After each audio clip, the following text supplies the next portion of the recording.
결국 딸 하나 있는 것이 마지막으로 친 사고 메어줘서 그런 거였습니다. 그러나 생전 여자하고 말도 못하고 빌빌대던 둘째가 어찌되었건 말도 하고 손도 잡고 좋아하니 결혼하겠다고 나섰을 거 아닙니까?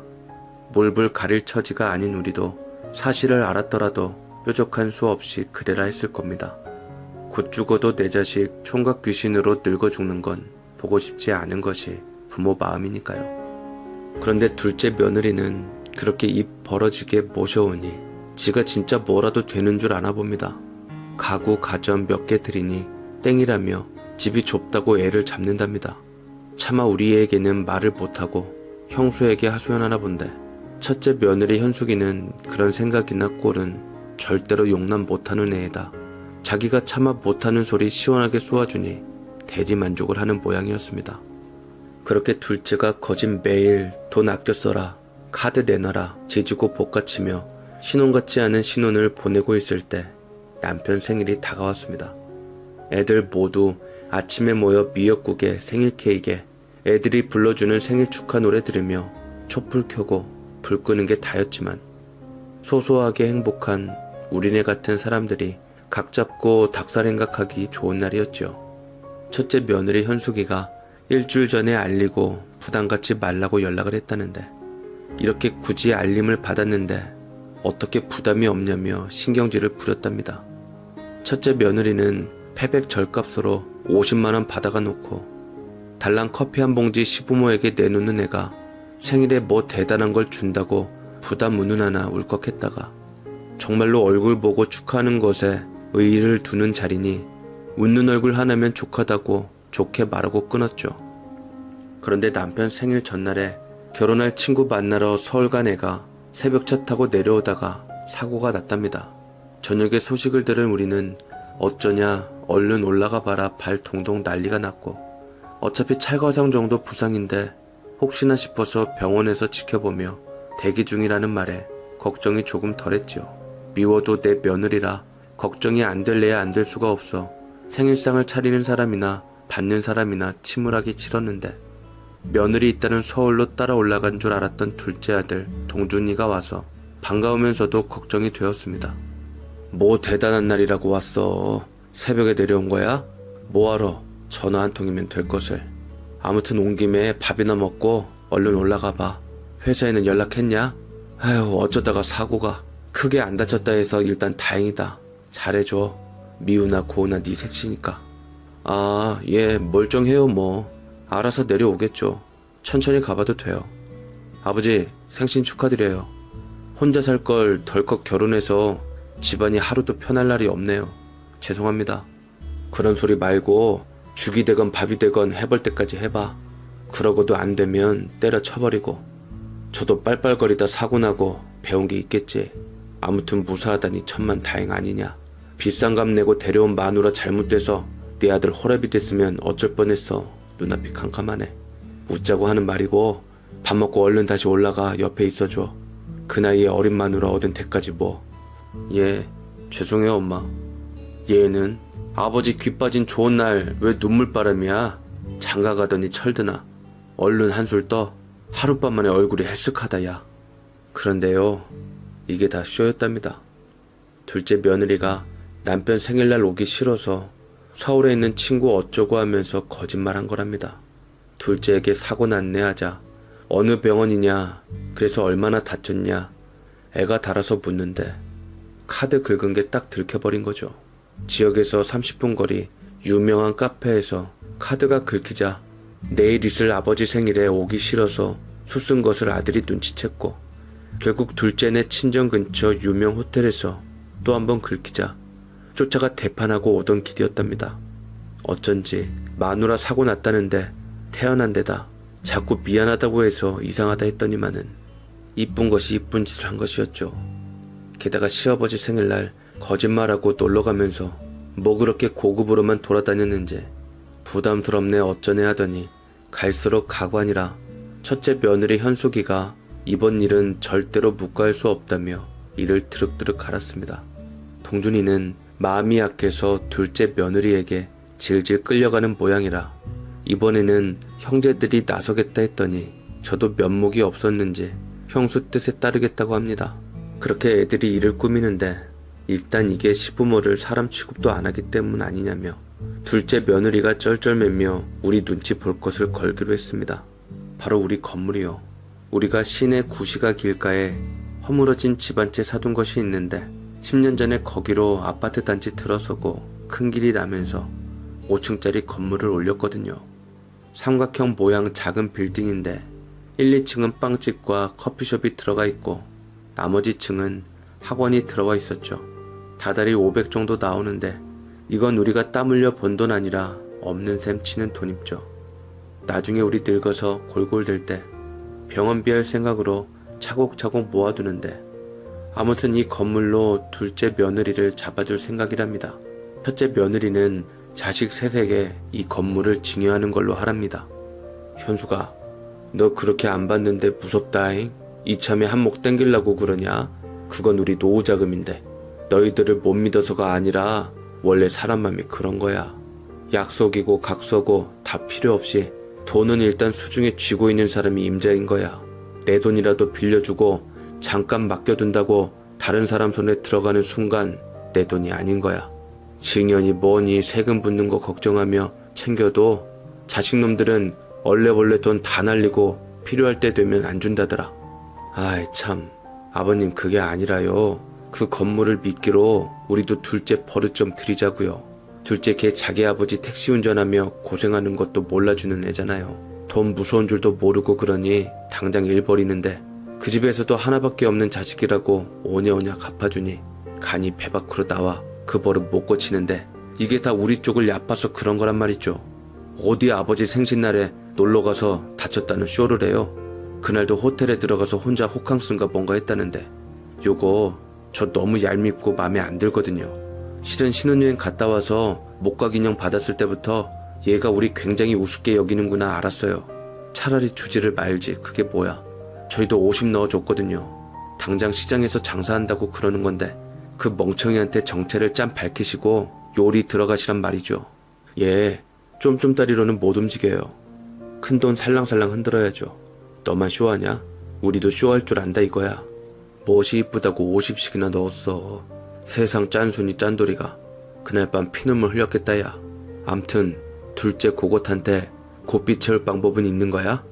해보자고. 이혼시키는 것보단 낫지 뭐.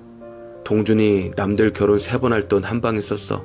다시 결혼 못 시켜놔도 고쳐서 쓰도록 해보자고. 그렇게 둘째 동준이까지 합세하여 쇼가 시작되었습니다. 일단 하루 날 잡아서 애들을 전부 불러 모았는데 또 둘째 며느리가 하도 버티며 안 나온다고 하는 바람에 물 건너 갈 뻔한 것을 엄마 아빠가 재산 미리 증여해준다고 꼬셔서 간신히 앉혀놨죠. 참 사돈들은 어째 애를 이렇게 키워서 남의 집에 덜컥 들였는지 봐도 일거수일투족 망나니가 따로 없고 꼴 보기 싫어 죽을 뻔했습니다. 첫째 며느리 현숙의 말대로 재산 준다고 해도 이 집구석에서 나올 것이나 있겠어? 기대감도 없는지 손 하나 까딱을 안 하고 가만히 앉아서 챙겨주는 것이나 까먹고 있었는데 그렇게 첫째네의 눈짓으로 한바탕 쇼 신호를 받은 킁킁 목소리를 가다듬은 남편이 말을 시작했습니다. 들었는가는 모르겠는데 옆집 할아재가 한참 전에 돌아가시고도 자식 간의 싸움질이 한바탕 나지 않았냐. 그게 왜 그랬냐. 상속세 때문이었지. 아 이놈들이 이 상속세를 먼저 떼고 다 같이 나누자는 패하고 받고 각자 차출해서 부담하자 이걸로 한바탕 싸움을 했단 말이지. 이 방법에 따르면 자식은 거기서 거긴데 엄마가 피해를 많이 받아요. 왜냐면 엄마는 배우자 공제를 받거든. 아니 그 집이야 잘 사나 보죠. 시장에서 장사하는 분들이 무슨 상속세 걱정을 해요. 그거 재산 10억부터 무는 거 아니에요? 걱정 하나도 안 하셔도 될 것 같은데. 어머 동서 정말 감 없구나. 결혼할 때 생화장식 그거 우리가 물론 생각도 못해서 놀라긴 했지만 예상도 안 한 5천만 원 1시간도 안 되어 빼올 정도면 대단한 거야. 그렇게 급전 변통할 사람 별로 없어.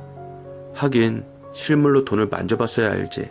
카드로 긁고 체크카드로 쓰고 영수증의 숫자가 기네 짧네 그 수준으로 금전감각을 익히니 돈 벌기가 얼마나 힘들고 어려운지를 모르나 본데 내가 미쳤다고 험한 친정장사 일하는 줄 아니? 우리 친정 한 달 순수익이 1,000만 원 이상이야. 나는 일당으로 하루 12만 원씩 받으니까 계산해보고, 우리 어머니 아버지는 기본 선언박스 납품하는 식당만 5군데야. 아마 순수익이 거진 1,500 정도 되시죠? 싸게 파시니까는. 거기다 식당 말고는 현금 박치기야 거진. 가게도 시댁 거에, 건물에 군데군데 사놓은 땅들도 언제 빵 터질지 몰라. 거기다 시내 삼각형 로타리에 있는 빵집 있지? 그 건물 어머니 거야. 너 몰랐구나? 예? 거기 엄청 유명한데? 한눈에 딱 띄잖아요. 아파트촌 들어가는 입구라. 건물은 작아도 랜드마크인데 거기가 우리 건물이었다고요? 대박. 우리 거라니 엄마 거지. 말 이상하게 하네. 아무튼 형수님이 꽃 이야기 하시니 면목 없습니다. 겨우 나 살던 18평 빌라에 신혼집 차려 사는 주제에 쓸데없는 데다 돈 날리고 두고두고 헛짓거리 했구나 합니다. 한 번뿐인 결혼식에 돈 태워버리고 남 좋은 일만 하고 매일매일 후회해요. 돈은 가치를 알아주는 사람한테 붙는다는 말이 맞는가? 쪼들리고 벌어도 밑바닥에 구멍 뻥 뚫린 것 같고. 그래, 둘째도 힘들다고 하고 옆집 아재네 보고서 네 엄마하고 이 얘기 저 얘기 했다. 어차피 우리 죽으면 너희들 줄 거 조금 땡겨서 줄까 하고 말이다. 물론 다는 아니고 우리가 가진 중에 제일 값 나가는 걸로 그 시내 빵집 건물 그것만은 한 놈에게 줄라고. 남편의 말에 갑자기 둘째 며느리가 자세를 고쳐 앉더라고요. 그러자마자 우리 애들도 쇼를 시작했죠. 첫째는 갑자기 포크로 과일을 찍어서 남편에게 내밀고, 사위놈은 제 뒤로 와서 어깨를 주무르며 장모님 안마기 좋은 거 있는데 하나 사드릴까 하고 말이죠. 특히나 첫째 며느리 현숙이가 둘째에게 갑자기 안방에 있는 자개장롱 자기가 사드린 거라고 자랑을 했습니다. 그러면서 참 아버지 생신날 서울서 내려오다 사고 난 거 후유증 없냐고 묻자 대답을 못하고 눈치를 보더라고요. 아무튼 다음 순번은 저였습니다. 그래, 내가 통장들 가져오라 했지? 다들 꺼내봐. 그거 보고 누구한테 그 건물 줄 건지 결정할 거니까. 애들이 다들 몇 개씩 내미는데 둘째도 꾸물거리며 2개 내밀더라고요. 둘째 며느리는 그러든가 말든가 아까 전에 동준이가 한 말도 있고 해서 잔뜩 기대를 한 모양인데, 저는 그 통장을 쭉 훑어보며 메모를 하고 잠시 고민하는 척 하다가 둘째 빼고 나머지 애들에게 건물을 증여한다 했죠. 안타깝게도 둘째는 탈락이네. 결국 그 건물은 적금까지 총 3억 6천을 가지고 있는 첫째와 그 애는 못 미치지만 총 1억 5천을 모은 딸내에게 줘야겠다.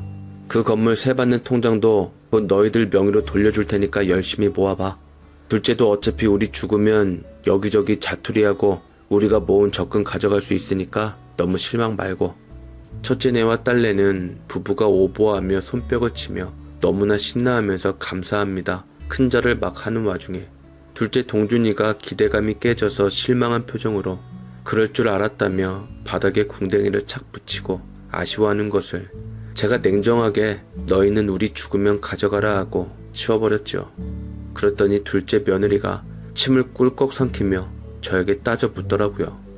어머니, 우리 힘들다는 소리에 건물 증여하시는 거라면서요. 근데 왜 우리는 쏙 빼요? 원래 죽으면 줄 거 상속세 걱정돼서 미리 땡겨주시는 거라면서 우리는 왜 빼세요?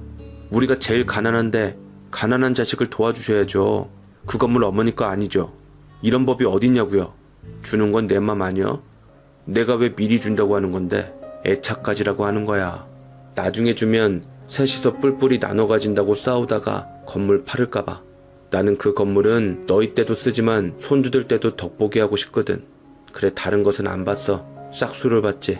다들 그래도 결혼하고 1년에 1,000만 원 정도는 모았는데 너희는 빚이 있다며 다 들었어. 너 우리 아들이 빚 갚아준 거. 그런데 감히 생화장식으로 1억을 썼냐? 너 우리 시장에서 장사한다고 우습게 봤지? 그래, 아버지 생일날에도 놀러갔고. 자식이야 똑같이 예쁘지만 그 녀석 옆에 누가 서 있냐에 따라 가는 마음이 거치기도 하더라.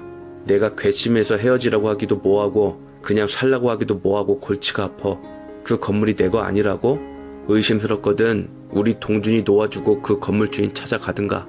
일생 시장바닥 서 너 같은 사람들한테 얕보이며 번 돈을 남의 집 엉덩이에 뿔난 자식 뒤치다거리 하면서 날릴 줄 아냐? 그러자 둘째가 벌떡 일어나 집으로 가버리대요. 물론 놀라지 않았습니다. 이것도 쇼의 일부였거든요. 며느리는 이걸 보더니 곧바로 쫓아나갔지요. 그런데 동준이가 형수한테 가르침 받은 대로 흥분하지 않고 또박또박 알아듣게 타이르고, 이에 둘째 며느리가 그렇게 하겠다고 유순하게 따라야 하는데 동준이가 너 때문에 받을 돈도 못 받게 되었다고 급발진하며 대뜸 이혼하자고 했답니다. 자기가 본 바에 의하면 장인 장모가 너무 오냐오냐해서 타이르는 방법이 안 먹힌다는 거죠. 결과적으로 동준이 생각이 옳았는지 다음날 눈이 퉁퉁 부어서 둘째 며느리가 찾아와서는 무릎을 꿇고 빌더라고요. 죄송해요 어머니, 시장에서 장사하신다고 해서 얕본 거 맞아요. 그래서 신혼여행 선물도 그렇게 제가 어렸을 때부터 갖고 싶은 거 못 가지면 직성이 안 풀렸거든요. 부모님은 어찌되었던 다 사주셨고요.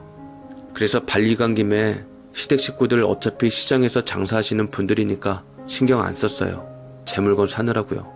그리고 아버지 생신날에 다 같이 모여서 생일 축하 노래 부른 데서 그게 싫어서 거짓말하고 근처에서 혼자 호캉스 했어요. 죄송해요. 그런데 저에게 기회 한 번만 주시면 안 돼요? 저 싹 뜯어 고칠 거예요. 형제분들 1년에 최소 1,000만 원씩 저축했다고 하셨잖아요. 저한테 기회 주세요. 딱 5년만요. 다시는 빚 안 지고요. 저도 아르바이트하고 오빠가 벌어온 돈 야무지게 저축할게요. 증여 그거 저희도 끼워주세요. 저 갖고 싶은 건 가져야 한댔잖아요. 저 그 건물 갖고 싶어요. 다른 거 필요 없어요. 세 형제가 나눠 가지는 건 상관없고요. 저도 건물주에 일단 이름 올리고 싶어요. 저 지켜봐 주세요. 예? 이혼하는 것보단 낫잖아요. 예, 어머니. 동준이는 뭘 하는데. 형제들이 기회 주시면 봐준대요. 어머니 딱 5년만요. 제발. 이렇게 현숙이가 기획한 대로 쇼는 대성공이었습니다. 너만 쇼하냐? 우리도 할 줄 안단 말이다. 얄미운 아이지만 워낙 우리 애들하고 나이 차이도 나고 눈까지 퉁퉁 부어서 지난 자기 잘못을 이실직고 하는 것을 보더니 다들 5년 정도는 지켜봐 주자 해서 지금도 아들과 같이 사는데요. 점점 복덩이가 되어가고 있답니다. 자기는 초보니 일당 얼마 안 되겠지만 우리 가게에서 일해도 되냐 해서 제 밑에서 일하고 있는데 어리바리해서 귀엽다는 손님도 많고 하려고 하니 사근사근 장사 잘하더라고요. 그 철없는 것이 저에게 산후조리 받으면서 애 하나 낳고 점점 짠순이 동서 현숙이 버금가게 짠내 폴폴 나는 아줌마가 다 됐는데, 그러게 겁없는 요 아인 큰 걸로 요리를 해야 하는 것이 맞았지요. 아이들 베넷저고리 사는 값도 아깝다며 분유회사에서 나온 것 받아 입히더니만 우리 가게에서 자기가 버는 돈은 무조건 저축하고 시들시들한 것은 90% DC 흥정해서 가져가면서 1년에 2천씩 저축을 했죠. 그러더니 이제는 건물에 우리 가게까지 탐을 내고 있답니다. 처음에 뭘 몰라서 그렇지 벌벌 떨면서도 한 달에 한 번은 자기가 밥도 사고 사람 됐습니다. 덕분에 우리 자식들 중 이혼한 녀석은 안 나올 것 같습니다. 지금도 그 1억 꽃장식 이야기하면 돈 아깝다며 펄펄 뛰는데 사진으로 보면 이쁘긴 이뻤답니다. 그래, 우리 손주놈들 결혼할 때도 그렇게 해주려면 열심히 벌어야겠죠. 돈만 잘 쓰는 줄 알았던 나이가 돈 욕심이 있어 다행입니다. 우리 아이들이 우리 죽고도 이렇게 건실하게 잘 살기를 바라며 이야기 들어주셔서 고맙습니다. 안녕하세요. 올해 62세인 제가 얼마 전에 기막힌 일을 당했는데요.